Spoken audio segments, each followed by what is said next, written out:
Bismillahirrahmanirrahim. Alhamdulillahirabbil alamin. Wassalatu wassalamu ala asyrafil anbiya'i wal mursalin sayyidina wa maulana Muhammadin wa ala alihi wa sahbihi ajma'in. Amma ba'd.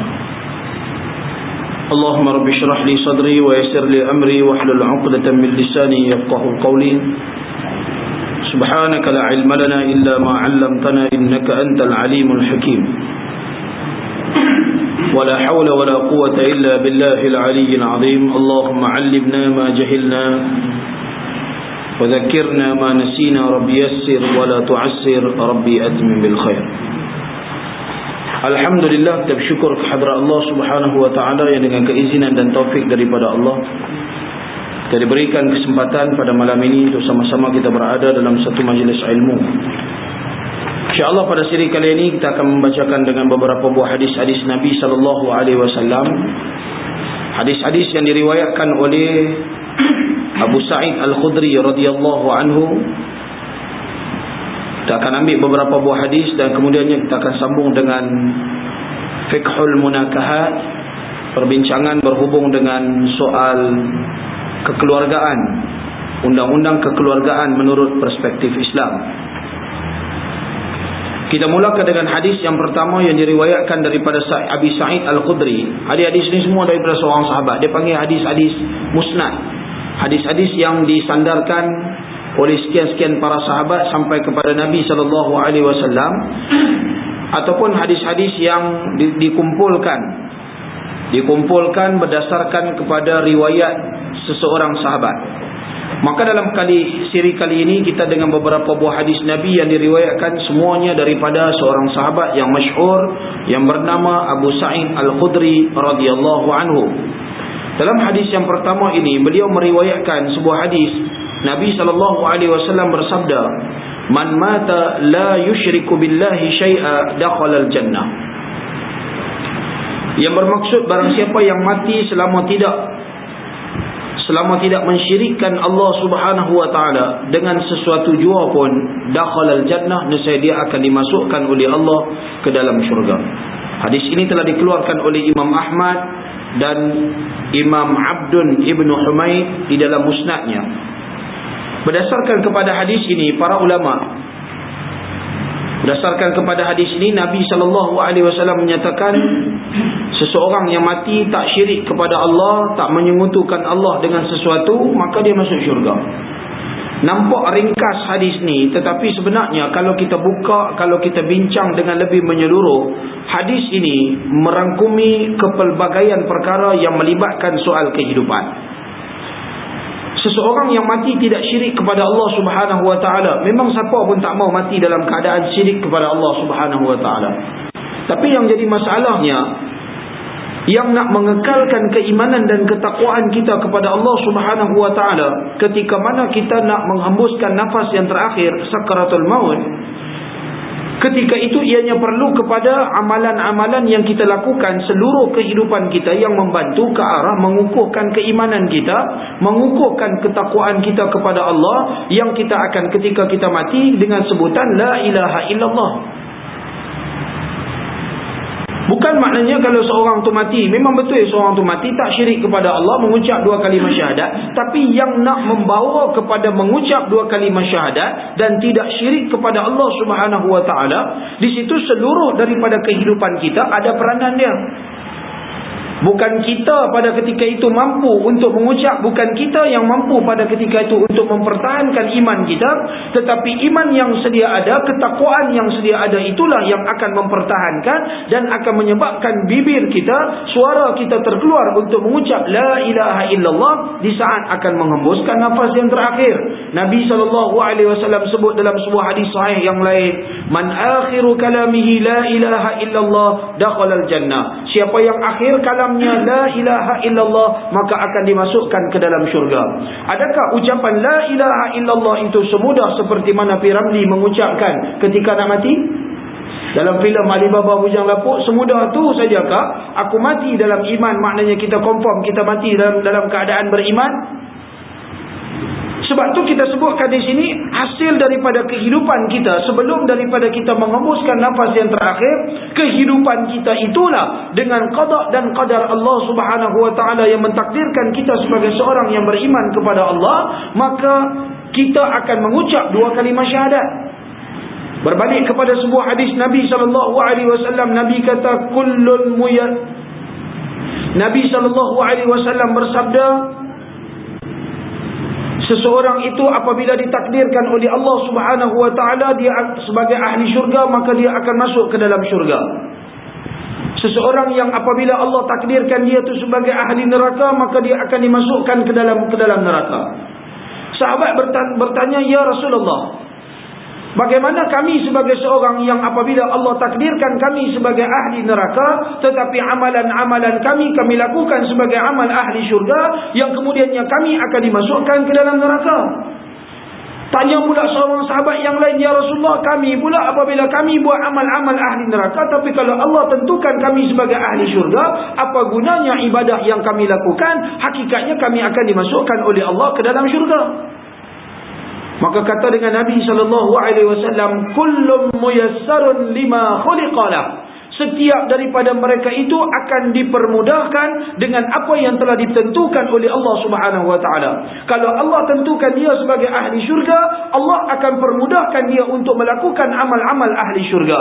Begitulah sebaliknya, kalau dia ahli neraka yang telah Allah tentukan, maka Allah akan permudahkan kehidupan dia untuk dia melakukan amal-amal ahli neraka.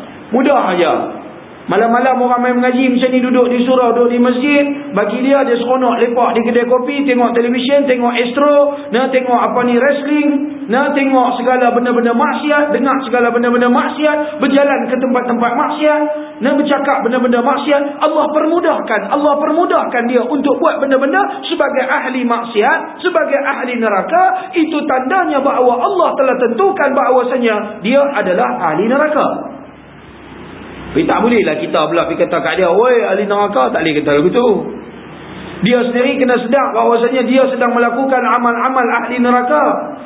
Yang tu perlu kepada kesedaran diri sendiri, bukan untuk kita nak kata ke orang dah, tak boleh kata ke orang. Sebab kita tak tahu lagi betul-betul dia ahli neraka ataupun ahli syurga. Sebab belum lagi mengembuskan nafas yang terakhir. Kita nak tahu, kena tengok sampai dia punya akhir dia, dengan amalan-amalan kehidupan dia, dan juga dengan akhir kesudahan dia. Kesudahan dia macam mana, baik ataupun buruk, amal ahli syurga ataupun amal ahli neraka. Sebab itu dalam sebuah hadis Nabi SAW, Nabi bersabda, ada seorang hamba yang antara dia dengan neraka antara dia dengan syurga tinggal sejengkal saja lagi. Tetapi fayasbiqu alaihimul kitab, tetapi Allah tentukan dia sebagai ahli neraka, hampir lagi sejengkal dia nak masuk ke dalam syurga, maka dia melakukan amal-amal ahli neraka dan akhirnya dia masuk ke dalam neraka. Ada satu kumpulan manusia, dia melakukan amal ahli neraka sehingga antara dia dengan neraka tinggal sejengkal, tetapi apabila Tuhan tentukan dia sebagai ahli syurga, maka dia lakukan amal-amal ahli syurga yang akhirnya dia akan dimasukkan ke dalam syurga. Nak kata kepada orang ahli syurga, ahli neraka, yang tu tak boleh. Nak mendabik dada kata kita tu sebagai ahli syurga, tak boleh. Nak kutuk hina maki orang sebagai ahli neraka secara khusus, tak boleh. Tetapi secara personalnya, kita sebagai seorang individu Muslim, kita kena sedar apakah amalan yang kita lakukan dalam kehidupan kita. Kalau amal kehidupan kita adalah amal-amal ahli neraka, kita khawatir kita akan habis umur kita dalam keadaan kita melakukan amal-amal ahli neraka, maka buruk kesudahan kita. Maka sebab itulah kita hadir beramai-ramai, dan kita mengharapkan semua orang Islam, walaupun tak dapat hadir, sekurang-kurangnya kita perlu memikirkan soal akhirat kita. Perlu seimbang di antara dunia dan akhirat. Sebab itulah kalau kita lihat, kalau kita rujuk dalam perbincangan Isra wal Mi'raj, hari ini rata-rata seluruh masjid, surau, mana-mana tempat orang sambut pada peristiwa Isra wal Mi'raj, peristiwa yang tercatat dalam catatan sejarah kehidupan Nabi SAW, yang Allah rakamkan di dalam Al-Quran, dalam surah Al-Isra, di mana Allah menyebutkan Nabi SAW dalam ayat tersebut, Subhanalladzi asra bi'abdihi laylan minal masjidil haram. Subhanalladzi asra bi'abdihi, Allah sebut dan Allah i'tiraf Nabi SAW sebagai hamba-Nya. Alangkah agungnya kehebatan Allah Subhanahu wa taala yang telah memperjalankan hamba-Nya Nabi Muhammad SAW. Allah akui Nabi SAW sebagai hamba-Nya kerana kehidupan Nabi, masa yang Nabi korbankan untuk bersama Allah lebih banyak daripada masa untuk dikorbankan untuk keduniaan, untuk makhluk. Baru layak untuk diberikan gelaran dan diberikan sanjungan dan penghormatan sebagai hamba Allah. Hari ini adakah kita mengaku, orang kita semua mengaku kita hamba Allah? Orang minta derma, hamba Allah RM1, hamba Allah RM5, hamba Allah RM10, hamba Allah RM50. Tak ada RM50. Ekonomi ni orang tak bagi derma banyak-banyak. Kedekut hidup masin. Semua RM1, RM5, RM1, hamba Allah RM1, hamba Allah RM2. Tak apalah RM1 ataupun RM2, RM5 pun janji sedekah ikhlas lillahi ta'ala. Kita sebut kita hamba Allah, tapi kita perlu muhasabah balik, perlu kaji balik. Adakah kita layak untuk menggelarkan diri kita sebagai hamba Allah? Berapa banyak waktu yang kita korbankan untuk kita bersama Allah? Sehari semalam 5 waktu, sehari semalam ada 24 jam. 5 waktu kalau kita semayang, kita ambil masa setengah jam dengan wirid, dengan doa, dengan zikir, dengan munajat, dengan bertafakur kepada Allah Subhanahu wa taala. Ambil setengah jam saja baru ada 2 jam setengah untuk 5 waktu semayang. Ambil 1 jam setengah untuk majlis ilmu, ada 4 jam untuk kita bersama Allah. 20 jam kita bersama dengan makhluk, kita bersama dengan keduniaan. Maka kita sebut kita sebagai hamba Allah. Layakkah kita sebut kita hamba Allah? Cukup tak layak kita untuk kita sebut kita sebagai seorang hamba Allah? Masa kita lebih banyak untuk dunia kita, masa kita lebih banyak untuk dunia kita, untuk manusia, untuk makhluk, berbanding kita bersama dengan Allah. Tu baru kira 4 jam. Kalau tak main kuliah, kalau tak semayang, kalau semayang seminggu sekali, hari Jumaat saja. Kalau semayang tarawih aja setahun sekali. Kalau semayang hari raya aja setahun 2 kali. Lagi teruk nak sebut hamba Allah. Hamba apa? Saban hari kita hidup dengan apa? Kita hidup dengan fulus. Kita hamba fulus. Kita hamba duit. Kita hamba manusia. Kita hidup dengan keluarga. Kita hamba kepada keluarga. Sebab itulah Imam Al-Ghazali rahimahullahu ta'ala dalam kitabnya Bidayatul Hidayah, dia menyebutkan dalam kitab tersebut bagaimana untuk kita mempersiapkan kehidupan kita, untuk kita penuhkan kehidupan kita dengan ibadah kepada Allah Subhanahu wa ta'ala.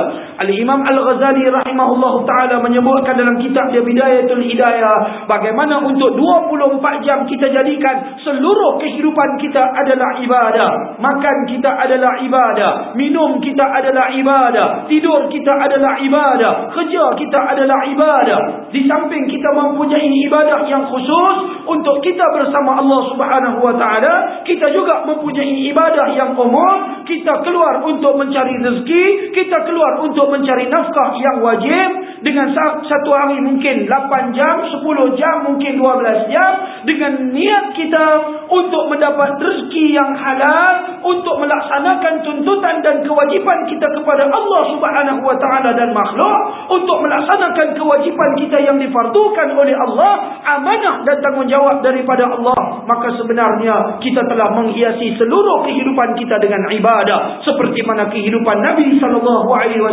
Maka ketika itu layaklah kita untuk kita gelarkan diri kita sebagai hamba Allah. Mudah-mudahan Allah iktiraf kita sebagai hamba Allah Subhanahu wa ta'ala. Nak qada hajat pun, kita qada hajat, niat untuk kuatkan badan, bersihkan badan, mandi, manda, qada hajat, untuk sihatkan tubuh badan, sempurnakan kehidupan kita, untuk kita sempurnakan ibadah dan tanggungjawab kita kepada Allah dan Rasul. Maka kalau kita pandai niat kita, pandai kita jaga niat-niat kita. Sebab tu Imam Ghazali sebut dalam kitab Bidayatul Hidayah. Yang tu kitab tu saya baca di Masjid Sungai Batu hari Jumaat, minggu pertama, minggu ketiga. Nah, bagaimana Imam Ghazali dia didik dengan start daripada bangun pagi, selepas kita celik mata, bangun pagi sampai kita pejam mata balik. Bahkan di masa kita sedang pejam mata, kita sedang tidur, kita jadikan seluruh daripada 24 jam kehidupan kita beribadah kepada Allah Subhanahu wa ta'ala. Kita dengan hadis yang pertama, sabda Nabi SAW, man mata la yushriku billahi syai'a dakhala al-jannah. Siapa mati sedangkan dia tidak mensyirikkan Allah. Mensyirikkan Allah dalam pengertian yang umum. La yushriku billah, tidak syirik kepada Allah. Sama ada syirik yang jali, ataupun syirik yang khafi, ataupun syirik yang akhfa. Syirik terbahagi kepada tiga.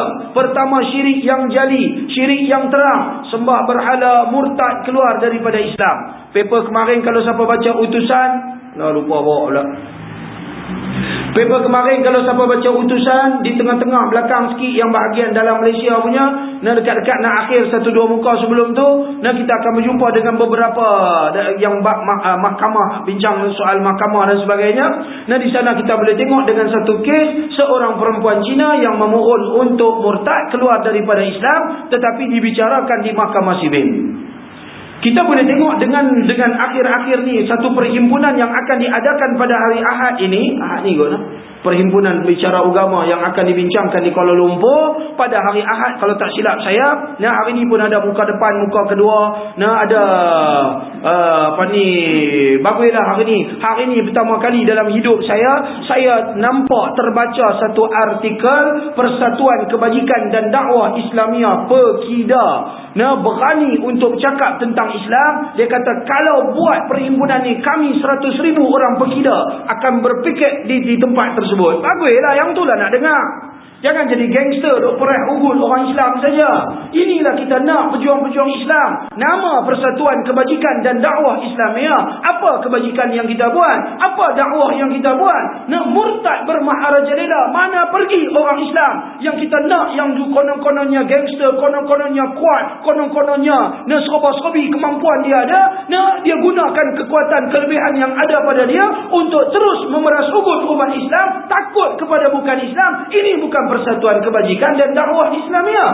Tetapi hari ini alhamdulillah, sama ada ini betul ataupun tidak, tapi kalau ikut kenyataan akhbar, pengurusi dia, presiden dia berani tampil untuk menyatakan kami pekida akan duduk 100,000 orang berpiket di tempat tersebut sekiranya diadakan program ini kesinambungan daripada IFC, kumpulan yang nak membela golongan yang murtad.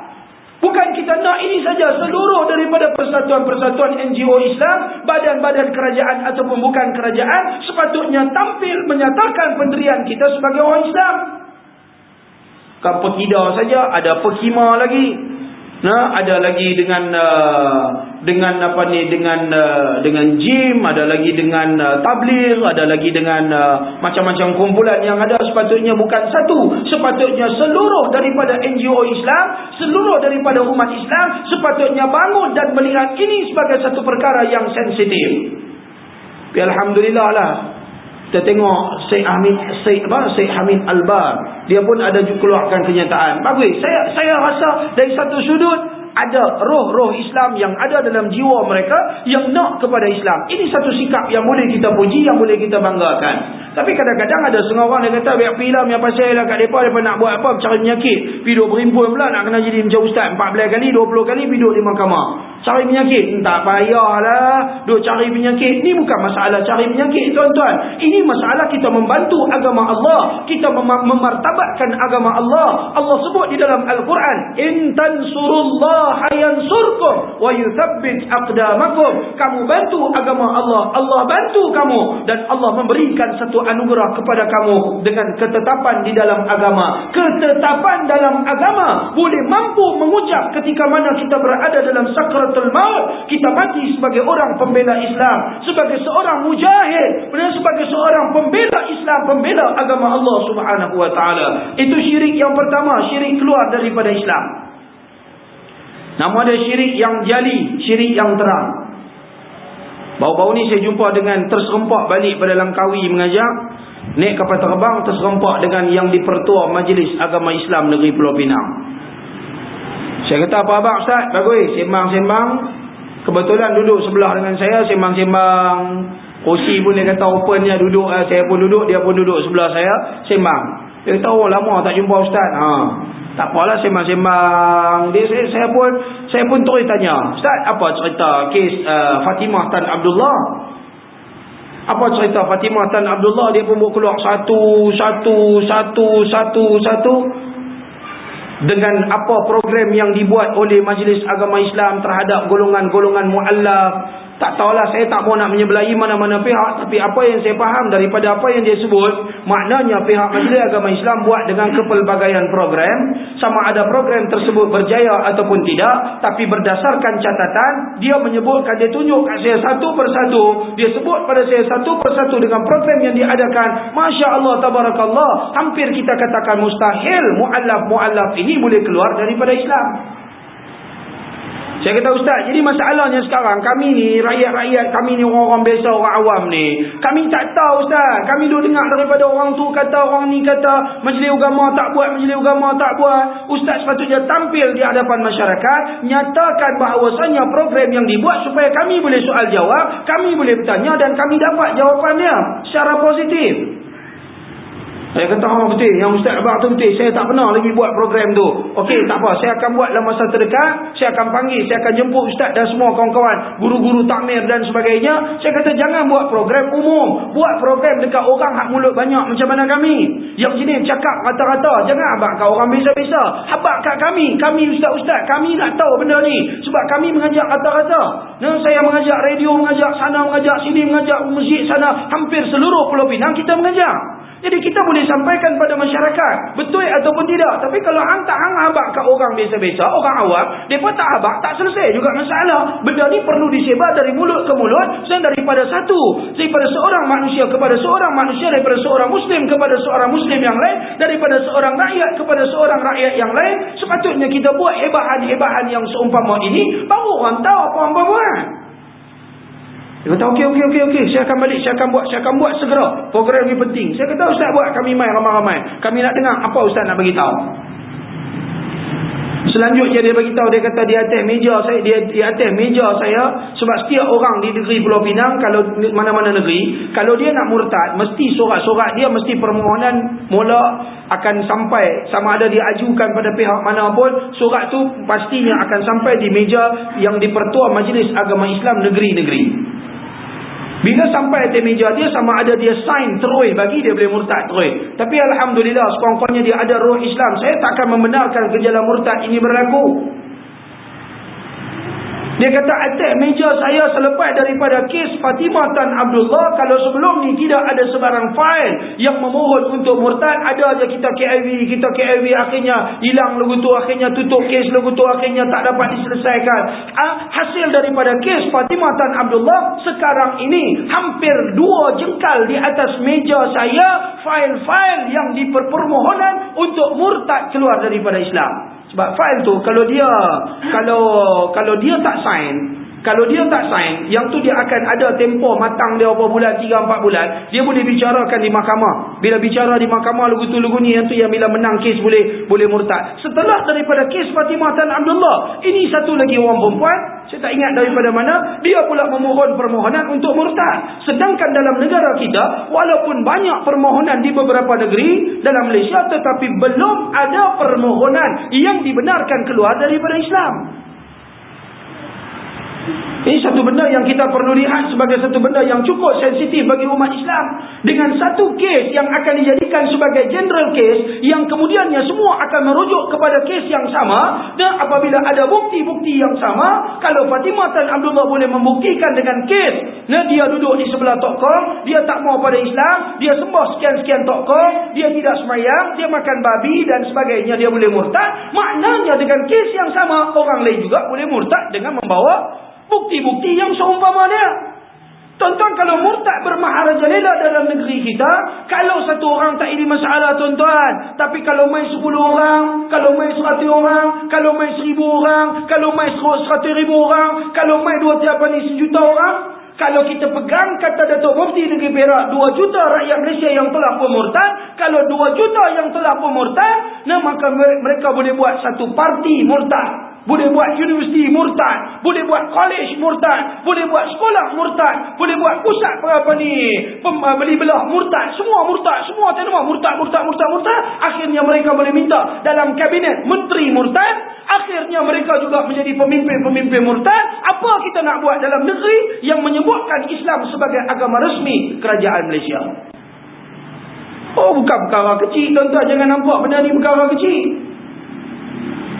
Peguam yang baru-baru ni membela kes Fatimah Tan Abdullah, saya difahamkan yang terkini sekali. Beliau mengambil lagi 3 kes perjanjian dengan saya dan juga beberapa orang sahabat. Beliau tidak akan mengambil lagi sebarang kes murtad, tapi ini dia ambil 3 kes. Walaupun sebelum ni dia dah ambil 10 kes, dan sekarang dia sedang memfailkan 3 lagi kes permohonan untuk memurtadkan umat Islam. Subhanallah. Lagu ni manusia masih wujud di permukaan bumi Allah. Mana api yang kata 3 lain, 4 lain, 5 lain. Yang ni yang bermuluk kanyak orang bagi 3 sepuluh. Modok abang kat mereka. Masa ni baru guna kita punya lain.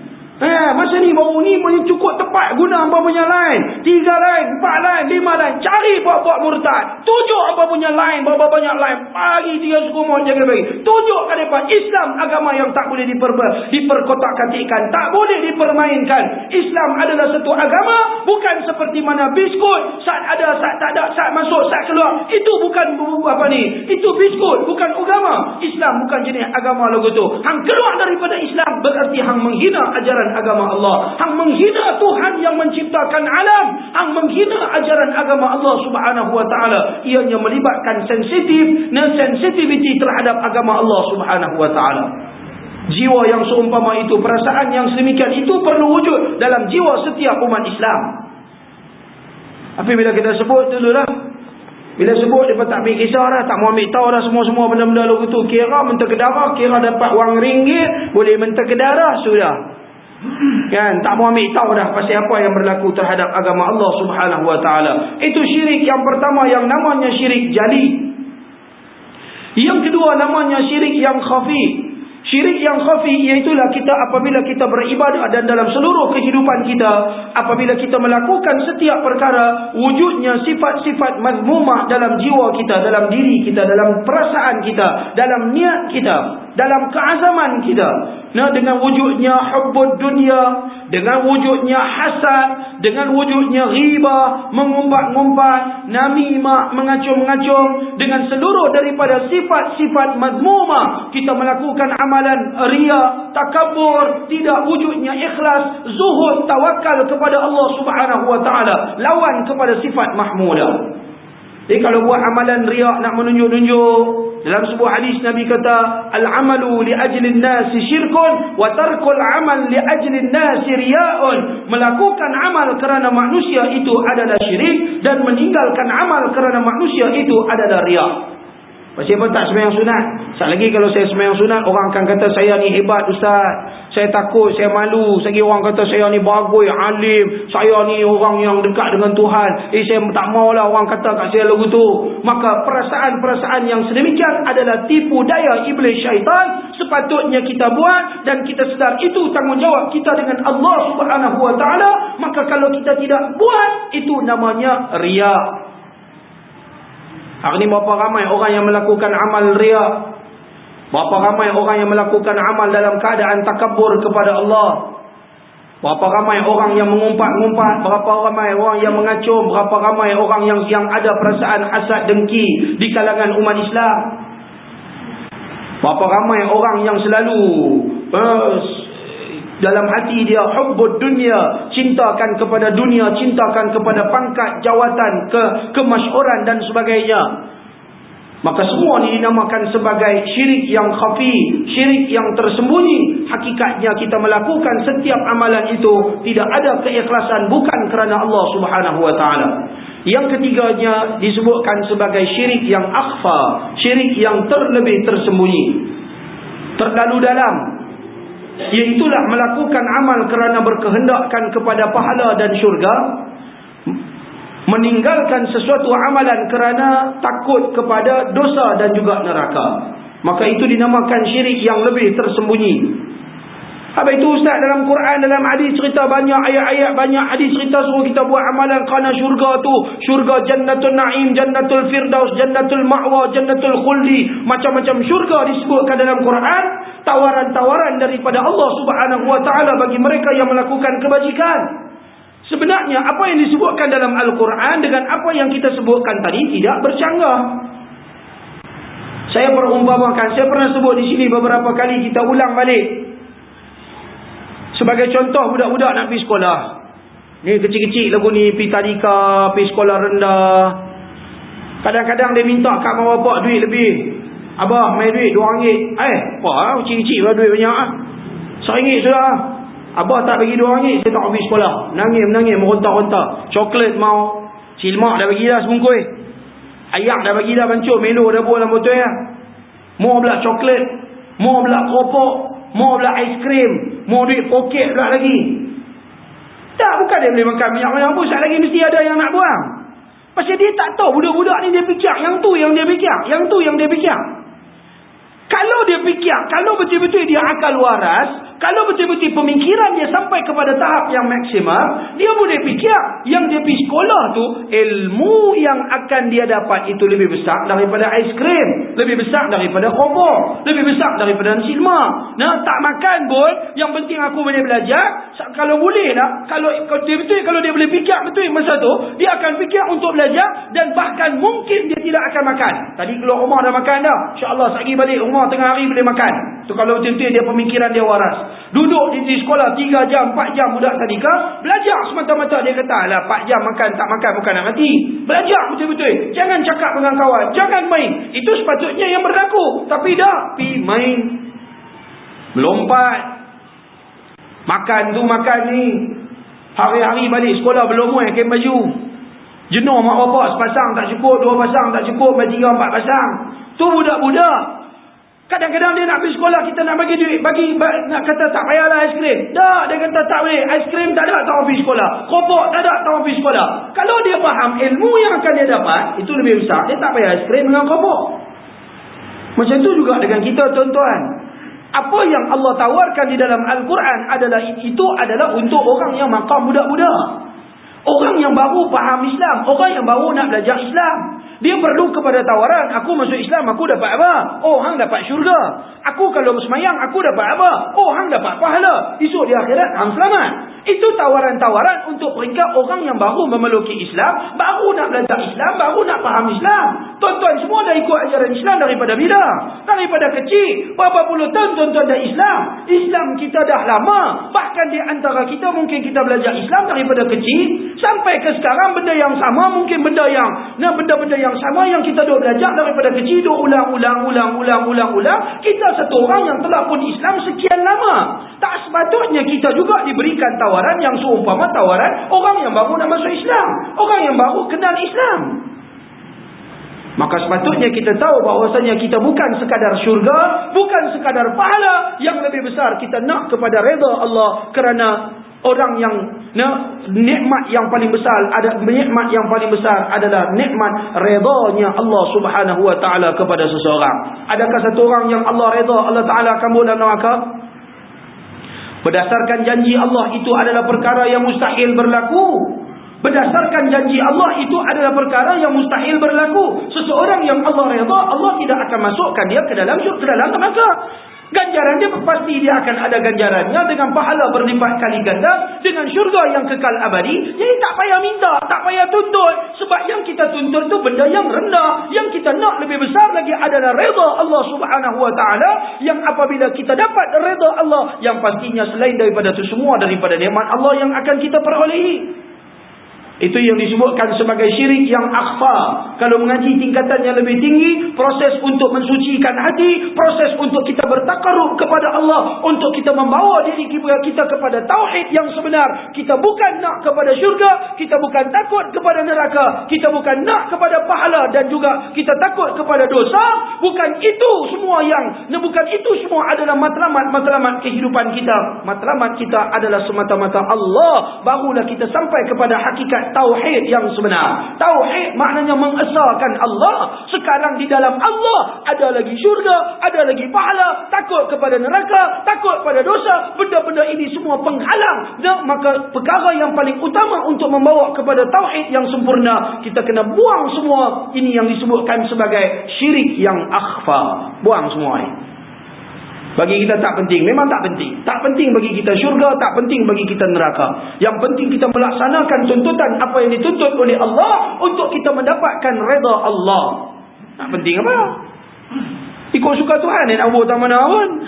Kalau orang dah sampai kepada peringkat mengabdikan diri kepada Allah, mentauhidkan Allah, percaya sungguh pada Allah, serah sungguh kepada Allah Subhanahu wa taala, dia tak takut dah Tuhan nak buat tak mana pun dia redha. Pasal apa? Sebab itulah kehendak Allah, sebab itulah redha Allah Subhanahu wa taala.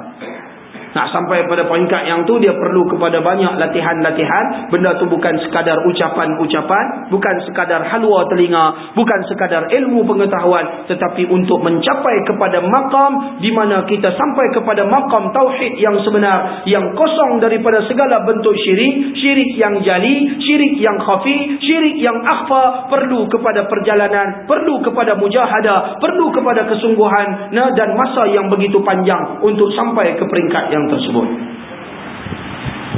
Hadis yang berikutnya, Nabi diriwayatkan daripada Abi Sa'id Al-Khudri radhiyallahu anhu,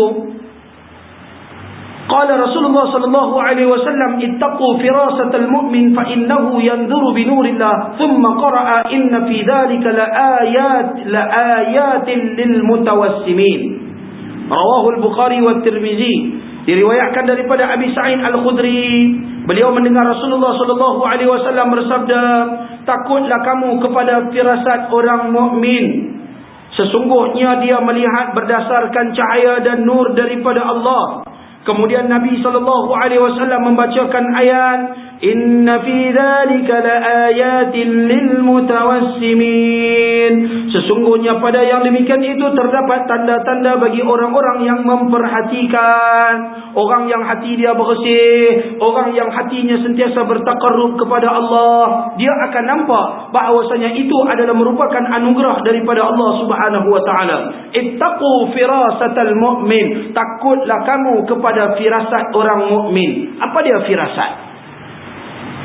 Takutlah kamu kepada firasat orang mukmin. Yang dimaksudkan dengan orang mukmin di sini, di sini ada, kalau orang belajar dalam bahasa Arab disebut al-mu'min. Ittaqu dia bukan kata ittaqu firasatan mu'minin.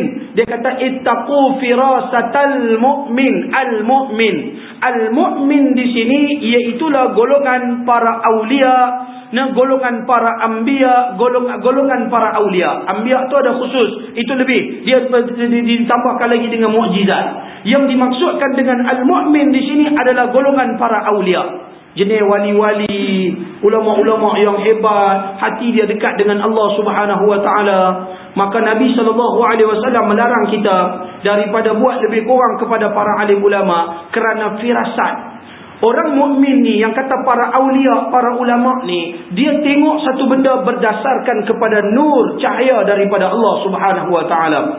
Pandangan yang akan dilontarkan itu cahaya daripada Allah, ucapan yang akan dilontarkan itu cahaya daripada Allah, gerak langkah yang akan dilakukan itu adalah cahaya pimpinan dan bimbingan daripada Allah Subhanahu wa taala. Sebab tu kalau kita nak protes, pastikan kita protes secara ilmiah. Kita tak boleh protes para alim ulama berdasarkan pemikiran dan nafsu syahwat kita.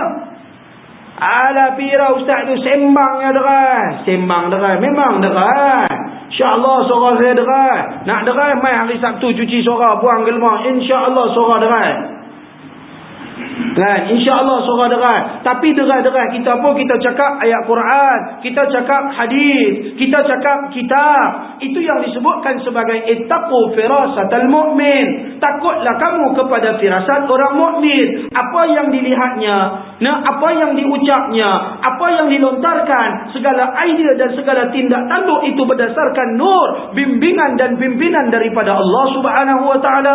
Cuba kita lihat dengan sebuah hadis Nabi SAW, hadis Qudsi, hadis yang dikeluarkan oleh Imam Bukhari dan juga oleh a'immatul ahadith yang lain, hadis yang berstatus sahih. Nabi SAW menyebutkan dalam hadis tersebut, kata firman Allah Subhanahu wa taala, bukanlah seorang hamba yang ingin berdampingan dengan aku dengan melakukan sesuatu yang aku fardukan, tetapi sentiasalah seorang hamba yang ingin berdampingan dengan aku dengan melakukan amal-amal yang aku sunatkan. Allah menyebutkan dalam hadis Qudsi ini, satu manusia kalau hanya melakukan amal yang Allah fardukan sahaja, maka dia bukan orang yang ingin berdampingan dengan Allah Subhanahu wa taala. Dia belum lagi termasuk dalam golongan orang yang ingin bertaqarrub, ingin mendekati dirinya kepada Allah. Tetapi kata Allah dalam hadis kursi ini, orang yang ingin berdampingan dengan Allah adalah orang yang menambahkan setelah amal-amal yang fardu dengan amal-amal yang sunat. Hatta uhibbahu, sehingga apabila banyak amal sunat yang dilakukan, aku sayang kepada dia, kata Allah. Fa idza ahbabtuhu, bila aku sayang kepada dia, kuntu sam'ahu alladhi yasma'u bihi, aku adalah pendengaran yang ia dengar dengannya, akulah penglihatan yang ia lihat dengannya, aku adalah tangan yang ia bekerja dengannya, aku adalah kaki yang ia berjalan dengannya, aku adalah hati yang ia memikirkan dengannya. Itu difirmankan oleh Allah di dalam hadis kursi. Seluruh daripada tindak tanduk yang dilakukan oleh orang tersebut akan dipimpin dan dibimbing oleh Allah Subhanahu wa taala. Inilah makna ittaqu firasatal mu'min, takutlah kamu kepada firasat orang mukmin. Apa dia firasat orang mukmin? Segala gerak langkah, segala perilaku, segala tutur kata, segala idea yang dilontarkan, segala perkara yang terbit daripada yang disebutkan sebagai al-mu'min, seorang yang dekat kepada Allah Subhanahu wa taala, semuanya adalah berdasarkan nur dan cahaya daripada Allah Subhanahu wa taala. Itu yang kita takut. Bahasa kita sekarang tu kita kata scanner lah. Tok guru alim ulama saya pergi jumpa, ni jenis boleh scan ni bahaya. Hati dekat dengan Allah. Saya banyak berjumpa dengan tuan-tuan guru alim ulama yang jenis ada scanner ni. Scanner tak payah bawa ya. Tak suruh. Kan, tak payah. Kita scanner bawa di rumah. Kan? Pergi mana-mana kena bawa, kena angkut scanner. Yang ni tak payah. Scanner dia duk ada tang ni lah. Kan? Scanner dia duk ada tang sini. Ibu scanner dia ada sini. Hati dia, mata dia jadi scanner. Dia tengok tu dia boleh nampak. Ni kira bukan Robocop punya scanner lah. Robocop pun tengok boleh tahu. Nama apa tu, tak mana, flat blok mana, kerja apa semua dah dapat siap. Tu baru Robocop. Yang tu ciptaan manusia, rekaan manusia. Tak semua orang yang dia boleh tahu. Ni yang disebutkan ittaqu firasatal mu'min, pandangan daripada seorang mukmin, seorang wali Allah, seorang ulama yang dekat hati dengan Allah Subhanahu wa taala. Dia tengok kita, dia boleh tahu dah, ni manusia bagus ke, boleh percaya ke, tak boleh percaya. Masya Allah, tabarakallah. Dalam dunia hari ini pun masih ada lagi manusia yang sanggup dengan kelebihan yang Allah sebut, kelebihan yang Nabi sebut, kelebihan para alim ulama, kelebihan para awliya. Masih ada lagi orang yang mempertikaikan dan memperlekehkan dengan kepelbagaian kutukan dan kehinaan yang dilemparkan kepada para alim ulama. Nabi kata ittaqu firasatal mu'min fa innahu yanduru binurillah. Takutlah kamu kepada firasat orang mukmin kerana pandangannya itu berdasarkan cahaya Allah Subhanahu wa taala. Yang tu yang kita dalam kehidupan kita apa-apa cari ulama. Buat syarikat, penasihat ulama. Buat persatuan, penasihat ulama. Buat persatuan penduduk, penasihat dia ulama. Jawatan kuasa surau, penasihat ulama. Jawatan kuasa masjid, penasihat ulama. Segala-galanya penasihat ulama. Fa innahu yanzuru binurillah. Pandangan dia berdasarkan nur daripada Allah Subhanahu wa taala. Kita buat syarikat, penasihat kita mesti kena ada DATO, DATUK, AMN, PJK, PKT, apa lagi? DSDK, macam-macam. Tantentun. Itu baru punya gelaran. InsyaAllah Darul Tahzib pun keluar. Mau belum main? Bukan tun saja, tantentun. Lagi besar pada tun. Masya Allah, tabarakallah. Yang tu yang jadi penasihat kita. Kalau tak ada DATO, tak boleh jadi penasihat. Kalau tidak ada TANSRI, tak boleh jadi penasihat. Nak jadi penasihat mesti ada gelaran demi gelaran, kemasyhuran demi kemasyhuran, kekayaan demi kekayaan, kelebihan keduniaan perlu ada. Kita tak pernah cari pun USTAZ. Kita tak pernah cari pun ULAMA, tak pernah cari. Yang kita cari DATO, DATUK. Tak salah. Tapi pastikan ada juga para alim ulama, tuan-tuan guru para alim ulama untuk menjadi penasihat. Apa salahnya? Penasihat utama, ataupun kita katakan ada penaung. Di bawah penaung ada 4 orang penasihat. 2 orang penasihat, mungkin satu di bidang ekonomi, mungkin satu di bidang pengurusan, mungkin seorang mungkin dalam bidang agama. Satu tu ustaz-ustaz alim ulama mana-mana. Kemudian seorang lagi dalam bidang-bidang apa. Pastikan ada, paling-paling tidak kita ada juga rujukan daripada pakar-pakar syariah, pakar-pakar agama, orang yang memahami selok-belok halal dan haram, syubhat dan sebagainya, yang boleh memberikan nasihat kepada kita mana yang baik, mana yang buruk. Ittaqu firasatal mu'min fa innahu yanduru binurillah. Tapi ada orang buat. Hakikatnya mana ada orang buat? Ustaz, manalah ada tempat. Ustaz koman saja, mengaji pondok ya. Kan? Apa yang dia ada? Apa yang hebat? Tuan-tuan, sebenarnya orang mengaji pondok hebat lagi pada profesor daripada universiti. Profesor universiti dia mengaji dalam bidang dia. Kalau dia bidang apa ni, geologi, dia duk kaji batu, duk daripada mula belajar sampai habis duk kaji batu tu. Duk kaji batu tu, duk kaji tentang sejarah batu tu, mai kurun bila duk ambil, duk makmal. Dia duk main batu situlah. Benda-benda lain dia tak main. Duk main benda dia, benda lain dia tak main. Tapi yang kata orang mengaji pondok ni, mungkin depan-depan saya ni 2-3 orang pernah belajar pondok, orang belajar agama. Kita akan belajar kepelbagaian perkara. Kita akan belajar bidang tafsir, kita akan belajar Quran, induk segala-galanya, panduan hidup. Kita akan belajar hadis, panduan yang kedua daripada Allah Subhanahu wa taala. Kita akan belajar fiqh, isi kandungan daripada Quran dan hadis. Kita akan dalam fiqh saja kita akan belajar macam mana cara beribadah. Kita akan belajar cara kita hidup sosial masyarakat, duduk berjiran tetangga, soal muamalat. Kita akan belajar tentang sistem sistem ekonomi. Kita akan belajar macam mana cara untuk kita berniaga, macam mana untuk kita nak berpajak, macam mana untuk kita buat gadaian, macam mana kita buat sistem perbankan Islam, macam mana sistem gadaian Islam, sistem takaful, sistem mudarabah dan sebagainya. Semuanya lengkap dalam Islam kita akan belajar.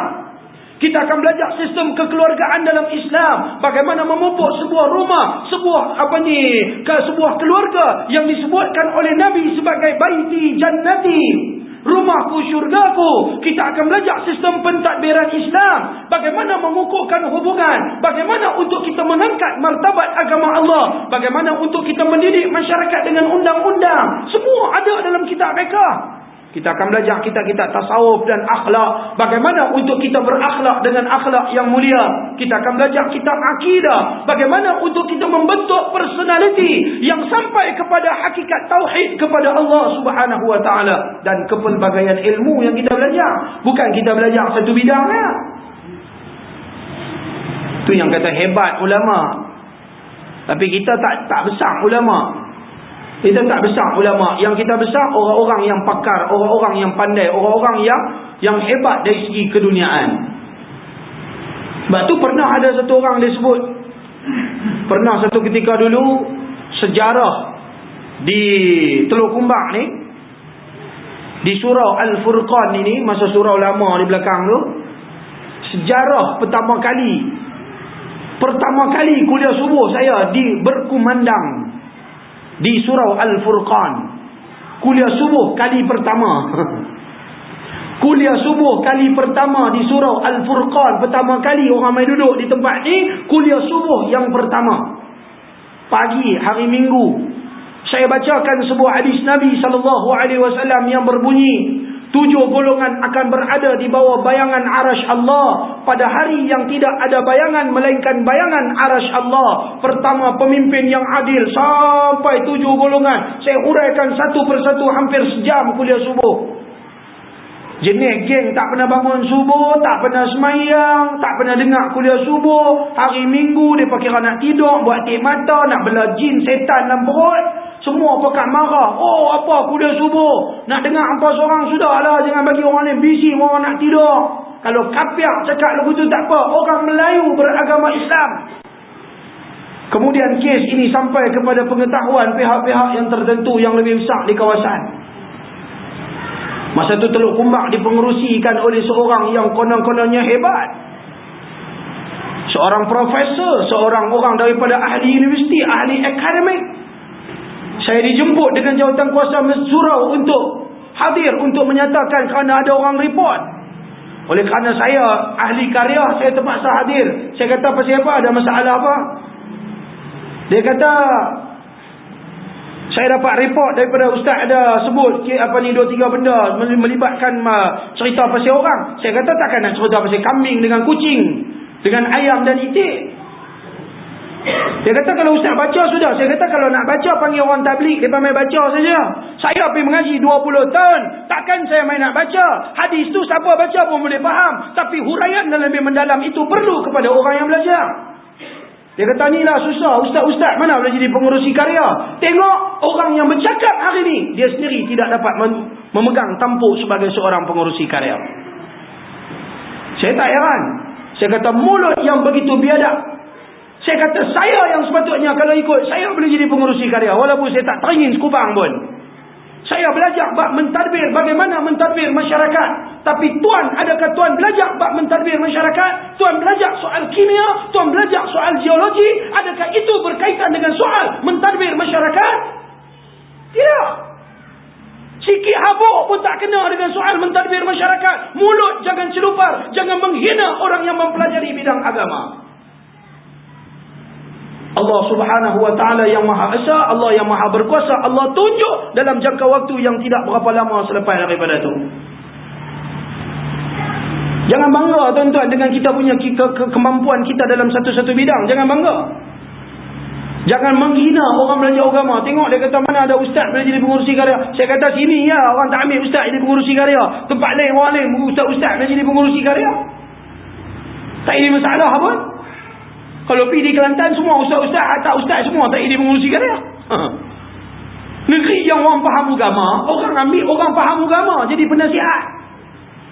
Tempat yang orang tak fikir soal agama, orang tak akan ambil soal agama. Bukan kita nak kutuk apa dan sebagainya, sekurang-kurangnya sebagai penasihat. Okey ustaz, ni kita mesyuarat. Betul kan ni? Ada benda salah tak dengan pandangan Islam? Rujuk, ittaqu firasatal mu'min fa innahu yanzuru bi nurillah. Hadis ini sahih, dikeluarkan oleh Al-Bukhari dan Tirmizi. Saya tak kisah kalau dia mengaji, kita pun mengaji kan. Saya akan buktikan. InsyaAllah, tunggu tak berapa hari PhD nak buat pula. Nak habis lah master sikit lagi. Satu hari nanti saya akan pegang segulung ijazah yang namanya PhD, Doktor Filosofi. Saya akan pegang pergi mana-mana orang panggil doktor, ustaz, tak panggil ustaz lagi, doktor. Masa tu baru, oh hebat, oh dia tak ada hebat mana pun tuan-tuan.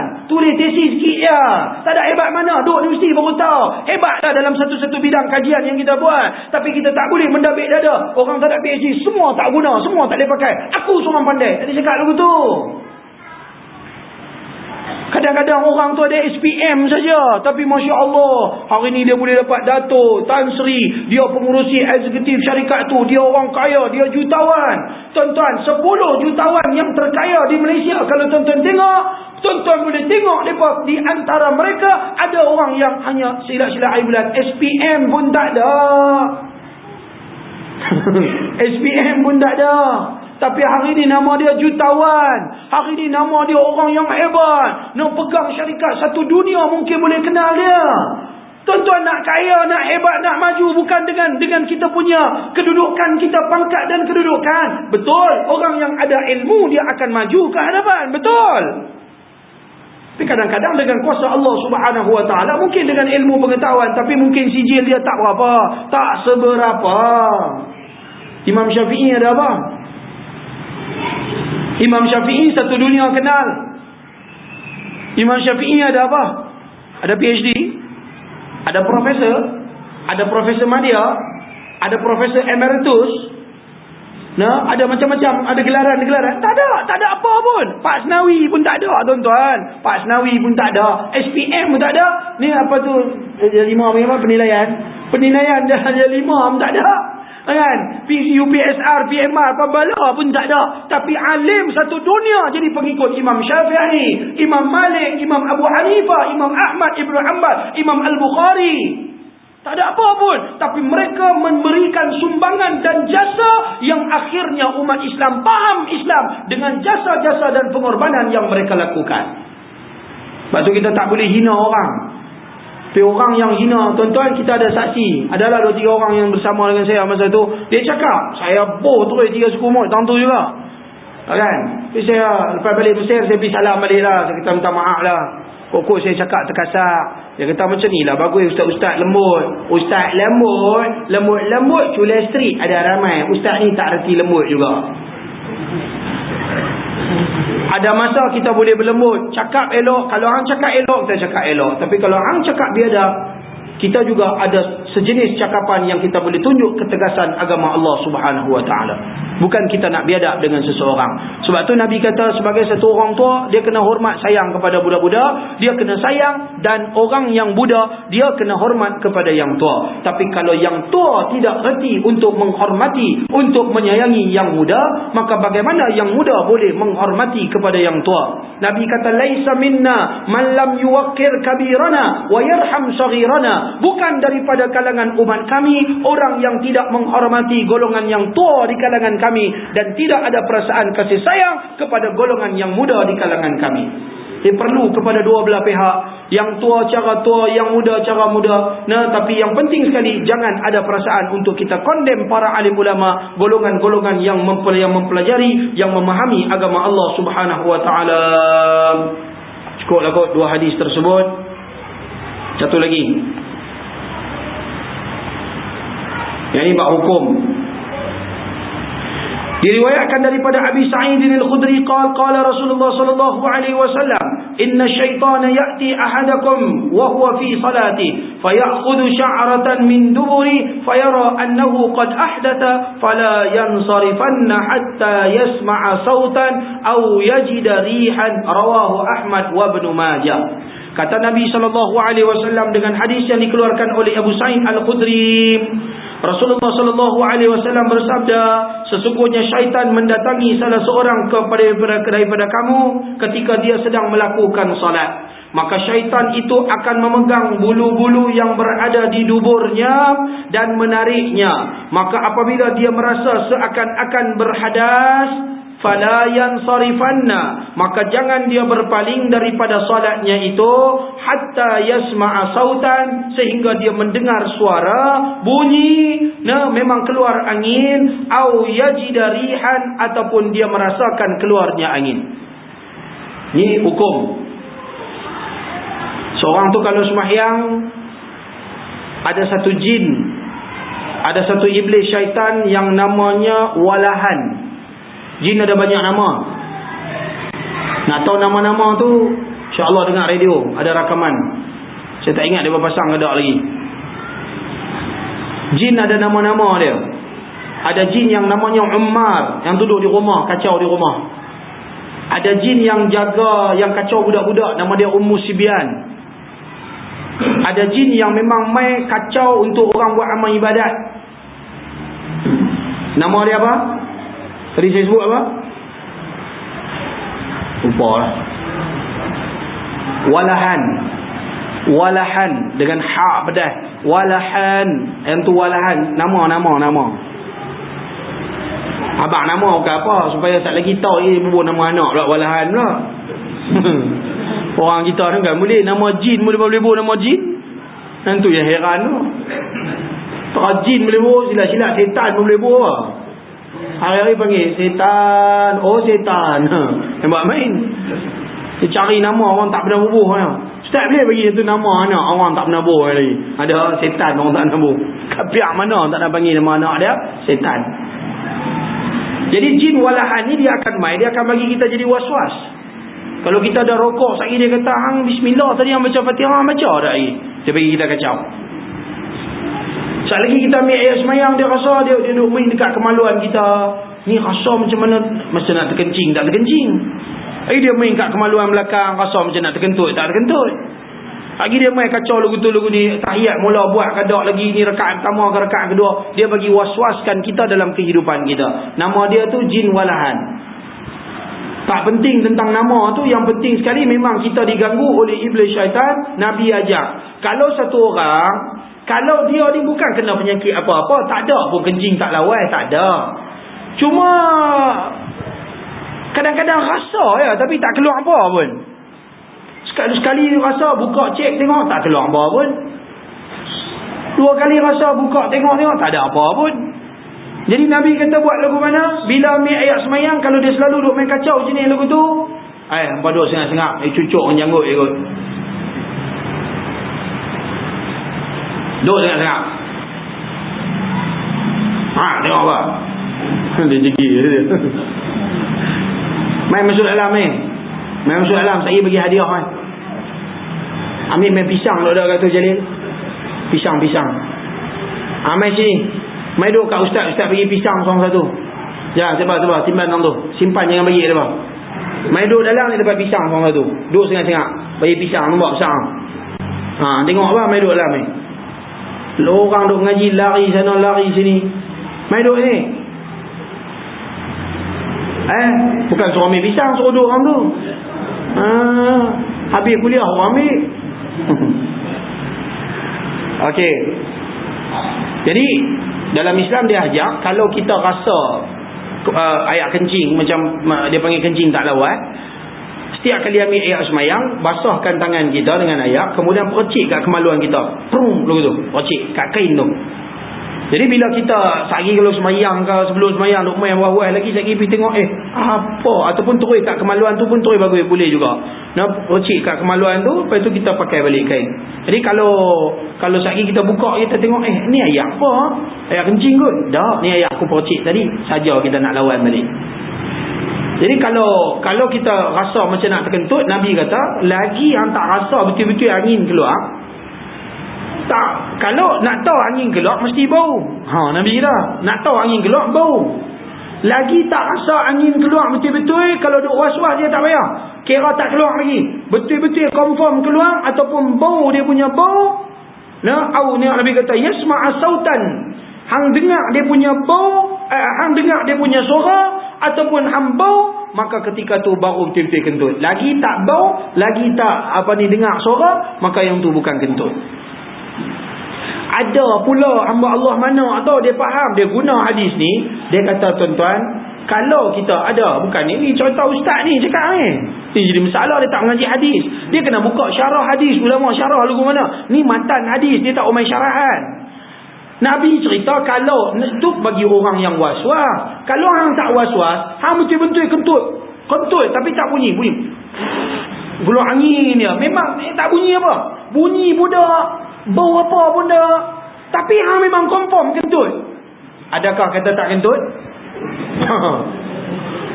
Ni hadis ni Nabi nak ajak kita macam mana nak lawan waswas syaitan bila rasa kentut tak kentut, pegang hak ni.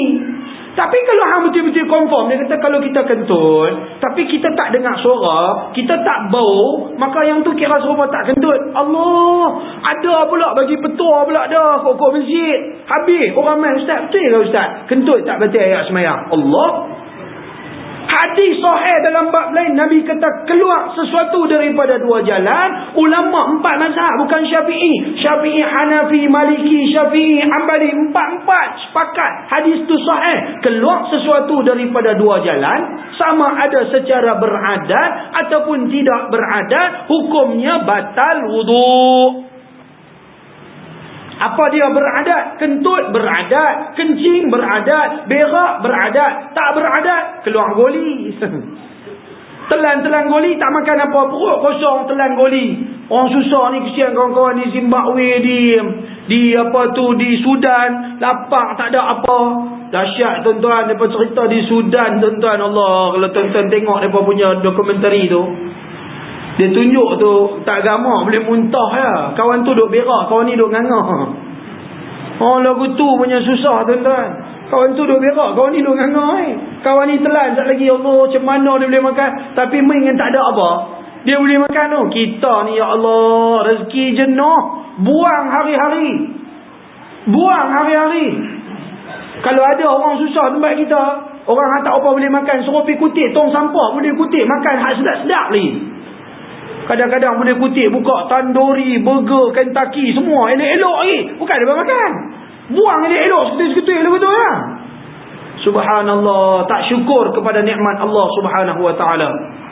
Jadi tuan-tuan, kata kalau dia pun lapar sangat, tak ada apa nak makan, dia makan batu ataupun makan goli.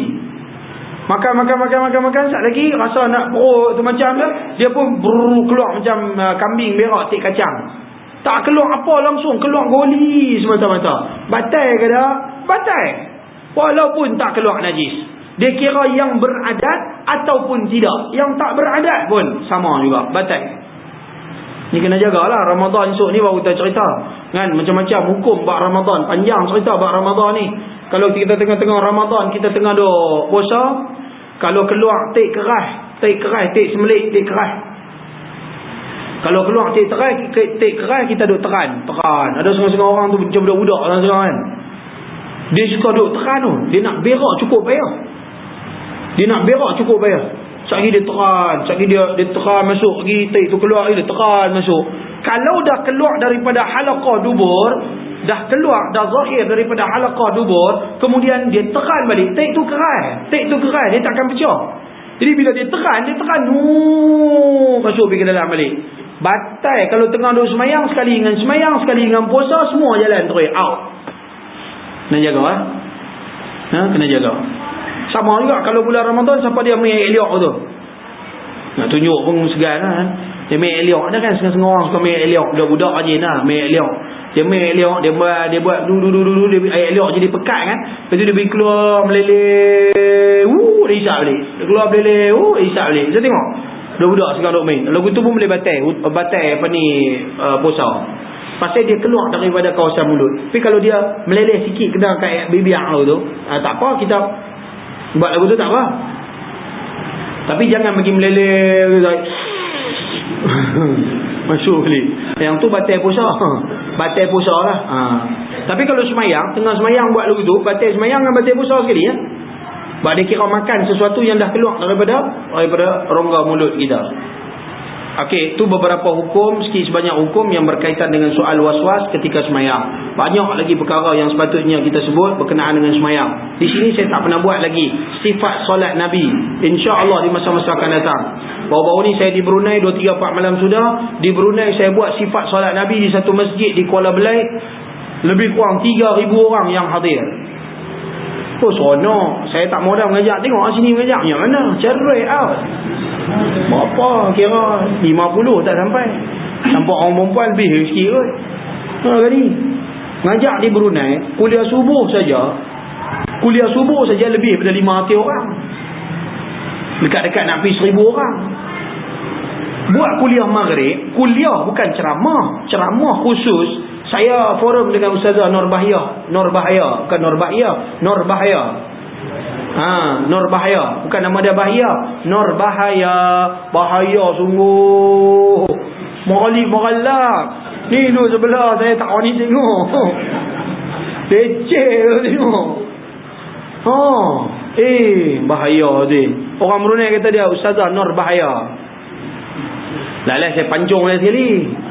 Pancung tak bagi can. Saya duk fikir kok mana nak pancung Ustazah ni. Bahaya sangat dia ni.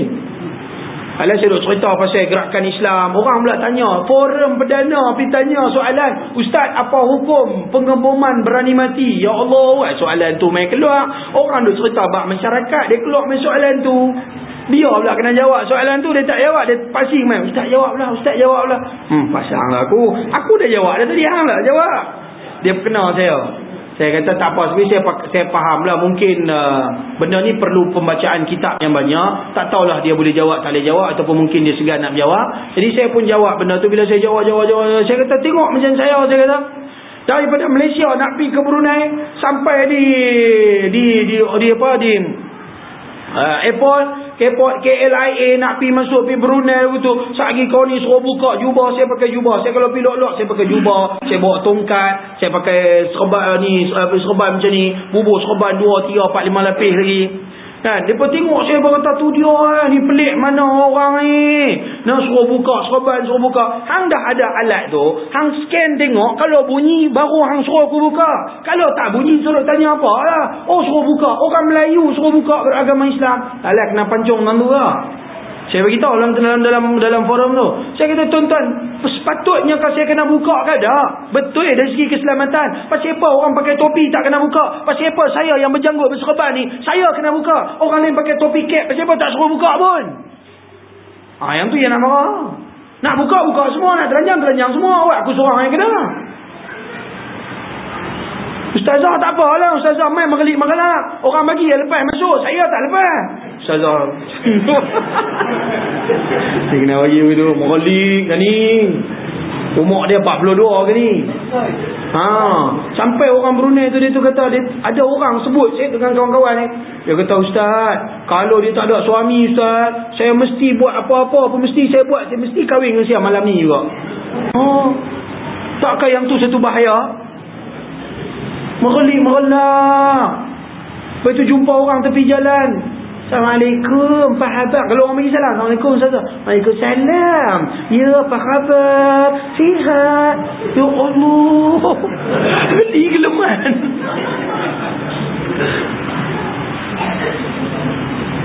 Na'udzubillah lah, mudah-mudahan Allah tak bagi bini kita cakap lagu tu. Bini saya kalau cakap tu 3 suku mampu aku bagi.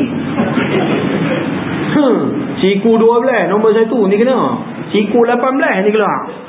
Mengenyam dengan orang lelaki tu tak boleh lah. Tapi saya pun duduk saya nak cari jumpa satu orang lelaki dia nak bang. Ni ustaz jaga bahaya ni. Kan Ustazah Nur Bahaya ni. InsyaAllah kita buka CD baru lah. Ustazah Nur Bahaya. Bagi dia sampai, bagi dia dengar insyaAllah. Ustazah Nur Bahaya. Bahaya tu lagu tu tak elok. Ustazah tak boleh buat lagu tu. Mengelak nak pakai tutup aurat bagus. Tang tutup aurat dia tutup bagus. Tak macam seorang lagi hak bekas jadi adun baling dulu ni. Hak baling yang tu terus stokin tak pakai. Baru ni saya jumpa kat airport Penang. Saya balik pada Langkawi. Keluar dia pun keluar. Kok mana akan cuy keluar man? Stokin tak pakai. Subhanallah. PhD agama. PhD daripada Universiti Darul Ulum Cairo. Masya Allah tabarakallah. Tok guru dia alim melangit. Njah stokin tak pakai. Tuan-tuan, fitnah terhadap agama Allah Subhanahu wa taala ni satu fitnah terhadap agama Allah Subhanahu wa taala. Itu yang kadang-kadang kita takut. Ya, tu yang kadang-kadang kita takut orang-orang macam ni semua. Sebab tu saya katakan bila duduk sana seronok tengok masyarakat sana. Ni nak pergi pula 16, 17, 18 bulan Ramadan ada 2 kuliah di Brunei. Orang begitu berminat nak belajar agama, nak faham agama, buat kuliah. Kalau kita sebut kata program kuliah ni, masya-Allah tabarakallah, orang beramai-ramai. Kita sini alhamdulillah ni pun kira ramai jugalah kan. Kira ramai jugalah. Tapi ramai cara kita lah. Tapi kira orang di sana tuan-tuan, mereka tak ada orang alim. Ada saja orang alim, mereka cukup seronok mereka nak belajar. Kita sini oleh kerana kot teramai kot, terlebih ramai kot. Tu sebab tu dia tak tahu harga orang alim, dia tak tahu nak mulia orang alim, dia tak tahu bahkan kutuk maki hina. Sebab tu layak untuk kita mendapat bala daripada Allah. Walaupun kita berdoa supaya kita tidak diberikan bala, tetapi apabila ulama dihina, pewaris Nabi dihina, dikutuk dan dimaki dan dicerca, na'udzubillahi min dzalik, kita khawatir bala daripada Allah Subhanahu wa taala. Dengan hadis yang kita bacakan tadi, ittaqu firasatal mu'min fa innahu yanzuru binurillah. Mudah-mudahan Allah bagi manfaat untuk kita bersama pada malam ni. Kita ni tak mana kali ni? Lain kali aku baca lah. Lain kali insya-Allah kita baca berkenaan dengan bab hukum munakahat. Wallahu a'lam.